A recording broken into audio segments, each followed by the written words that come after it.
Good afternoon, or is it good morning? Maybe it's good evening, but thank you for joining us. This is Roger Gilbert. I'm sitting here in Abu Dhabi, and we're at the end of the second day of VIV Middle East Africa event.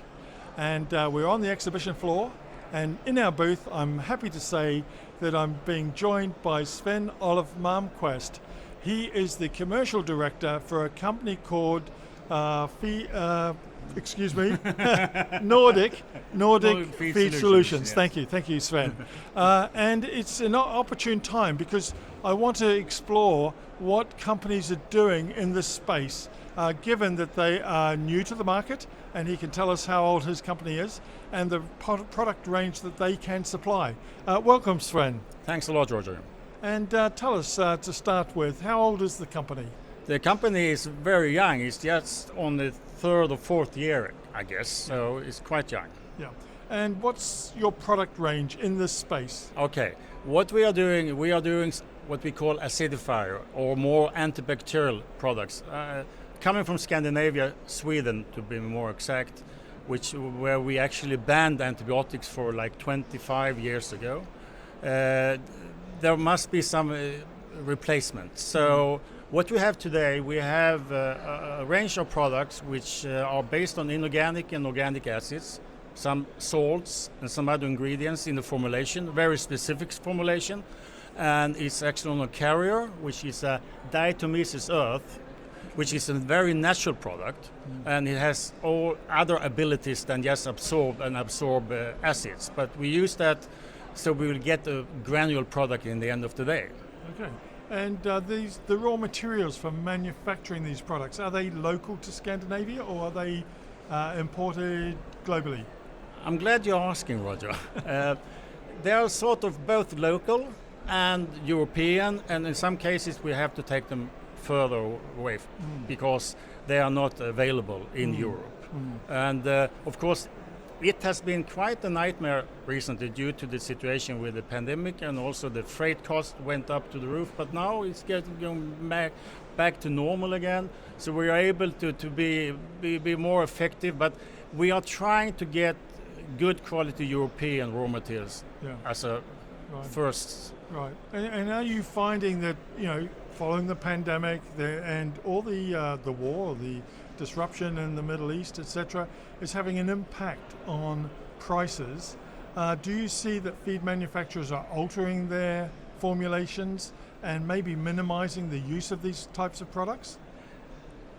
It could happen because when you have a situation where the economy is really strengthened, sometimes they will cut back on things that don't really need to have.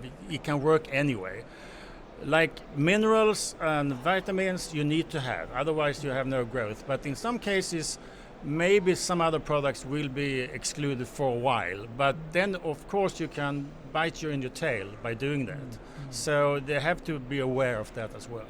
I'm really interested in this microbial resistance, this product that's helping us avoid the use of anti-microbials. Are feed manufacturers aware of that, and are they utilizing it for those terms? I think they do. It depends which market you're talking about, and also how far the ban has come.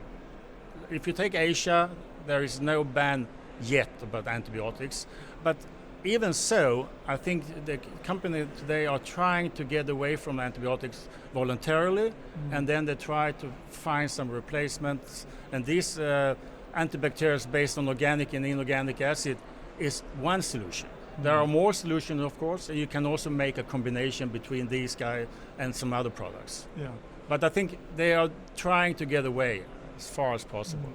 I think I'm wondering if you agree with me, but I think the industry needs to be doing more to remove antibiotics from the food chain. I think they have to do much more because it's still a big issue. Yeah. But I think they are getting there. Even in the US, we have seen a development in that direction as well. Yeah. And do you find that maybe in poultry or pig production or even in aquaculture that we starting to use these products more strategically to control disease or the resulting use of antibiotics. Yes, they do, and I think the main application today is in poultry and pigs, but also into the aqua, because you also have a lot of issues with bacteria within aqua, particularly shrimp. Is one division where you should look into more. Well, we've just had a conference here on extruded fish feed production, and shrimp was a highlight of that. And I think maybe we need to hear more about this type of product that helps us avoid the use of antibiotics in the long run. Would you be joining us possibly if we extended an invitation? Yeah, absolutely. We're very willing to do so. Yeah. Absolutely. Well, we'd like to obviously invite you next time we have our little conference ahead of a VIV Middle East Africa or VIV Asia. But just to finalise our discussion, how have you found the exhibition here in the Middle East today?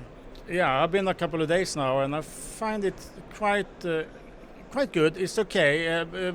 Maybe I think there's still some drawback due to the situation we have in the globe, so to say. But I think for us it has been really good and very interesting. And the good thing with this kind of exhibition is that it's not. I mean, we are now in the Middle East, but I meet people from all the world. So I will actually utilize that contact by being here in this market, but also, I mean, I'm working. Like I said, I can meet people who give some waves to US or Southeast Asia or whatever. So you have to be on this kind of event to make some contacts. You have to have face-to-face contact. You cannot not just do team or whatever you call it, because you need to have the physical contact.